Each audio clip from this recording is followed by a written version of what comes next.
Hi, welcome to Mountain Wisdom. This is Tim. With the new year comes a sense of renewal.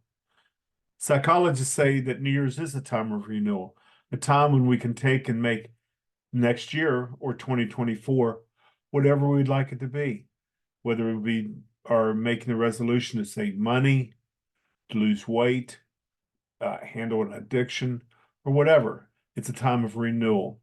But too many times in life, we worry too much about what we're going to change instead of how we're going to make those changes. We need to make a plan.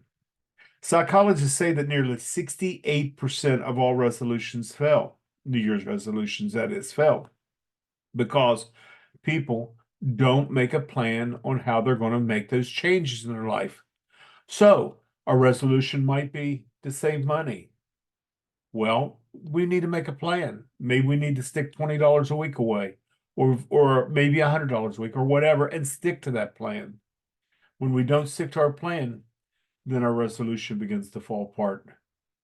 That word blank slate comes from the word tabula rasa, meaning very simply that blank slate. Next year is a blank slate for all of us, and we have the ability to make it whatever we want it to be. We can save money, we can lose weight, we can change an addiction, whatever. But, folks, we need to make a plan. Well, listen, from Mountain Wisdom, I just wanted to offer you these few words of encouragement for next year. Make a plan, stick to it, and have success with your resolution. From Mountain Wisdom, this is Tim saying goodbye.